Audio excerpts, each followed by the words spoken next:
हाँ, बोलो। हाँ। क्या कैसे-कैसे हिसाब का है? क्या चाहिए आपको? Baby-seater, made? अच्छा, आवाज़ आपकी कट रही है एक्चुअली, सुनाई नहीं दे रही आवाज़। हाँ, मैडम क्या रिक्वायरमेंट है? Made, baby-seater? नहीं, 24 आवर्स मेड जो रहते हैं हाँ, हाँ। जो मतलब पूरा घर सँभालते हैं, वैसे वाले। कहाँ चाहिए? हे आहे पिंपरीत. पिंपरीला. ओके, हो, मिळेल ना.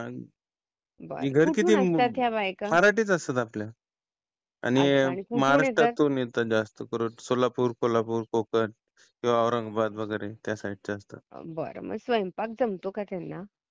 हो, स्वयंपाक करतात ना. नाही कसं मरा आहे, आमचा जो आधीचा आम्ही दिल्लीला होतो आधी, हं, हं. तर आमचा अनुभव काय आहे माहिती आहे काय? जे कोणी जायला तयार होतात ना, त्यांना ते पाठवतात दादा. हं, हं. आणि ते सगळ्या त्यांच्या त्यांच्या गल्ल्यात आणि त्यांच्या एरियामध्ये फक्त झाडू वगैरे करत असतात. त्या हं, हं. बायकांना स्वच्छता, व्यवस्थित जेवण हे हं, सगळं हं. येतच नाही.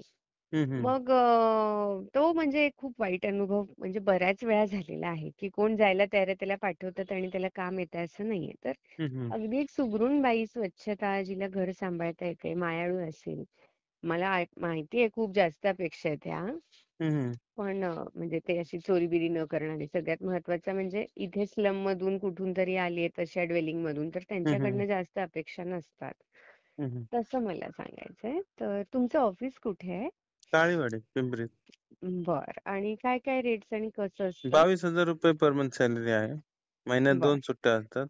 बरं, बरं, बरं. बरं त्या 2 सुट्ट्या त्या जुळून नंतर पण घेऊ शकतात का? हो, म्हणजे हो. 3-4 घेत महिन्यांनी?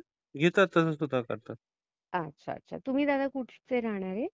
आम्ही राहणारे म्हणजे तिथं म्हणजे नाही गाव म्हणजे का मूळ आमचं? हो, मूळ हो. पुणे जिल्ह्यातलंच आहे. अच्छा, शिरूर अच्छा. तालुक्यात गाव आहे आमचं.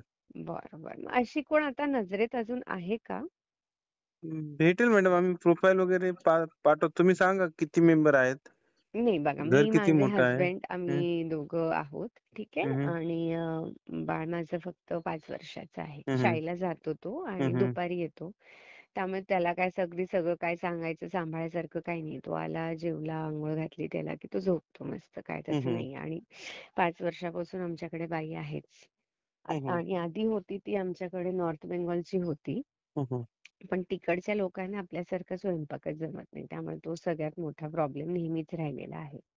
तर हं, मला हं. असं वाटतंय, की स्वयंपाक व्यवस्थित असला पाहिजे, ती विश्वासू असली पाहिजे आणि भांडखोर नसली पाहिजे. ठीक आहे. हं, हं. तर अशी जर कोण आहे, तर मला सांगा. अ, आणि कधीपर्यंत भेटेल हे पण मला विचारायचं, ठीक की आहे काय मॅडम. मी पाहतो कोण अवेलेबल आहे आता. तुम्हाला बरं, सांगतो त्याप्रमाणे. बरं. आणि कुठल्या म्हटल्या तुम्ही? कुठून येतात? मराठीच असतात. अच्छा, म्हणजे अच्छा. म्हणजे गाव महाराष्ट्रातले वेगवेगळे मोस्टली तुमच्याकडे असतं ना, म्हणजे आता तसं मी काही नसतं मॅडम. जिथून येतं हां. म्हणजे गावाकडचेच असतात. सिटीमधल्या बाया नाही काम करत 24 तास. नाही अगदी, ते अगदी. ज्यांना गावाकडच्या येते असतात त्याच त्यांनाच असते. येतात. बरं. आणि मेन म्हणजे त्याचा जरा मिडल एज्ड पाहिजे. 35-40च्या मधली असली ना, हं, हं. की कसं तिला व्यवस्थित एक हे असतं. आणि उगाचच नुसतं ते फोनवर राहा आणि बाहेर फिरा. तर तशा बायको नाही पाहिजेत. मतलब तुम्हाला तुमच्याकडे काम केलेली जी असेल, जिचं हं, हं. तुम्हाला माहिती आहे, ही चांगली आहे. तर मग आमचं जर जमलं, तर मग आम्ही पुढे कंटिन्यू पण करू. असं काही प्रॉब्लेम नाहीये जर आम्हाला कोण चांगली ठीक आहे भेटली तर. मॅडम. मी पाहतो कोण अवेलेबल आहे. तुम्हाला फोन बरं, करतो.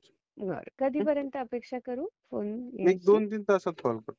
हो, अगदी मला वाटलं 2-3 दिवस हवेत नाही, कसे. नाही बरं, 2-3 बरं. तासात. काय नाव दादा आपलं? विजय गुंजाळ. विजय गोंधळ. ठीक हं. आहे, ठीक आहे. ठीक. Thank you. ओके. थँक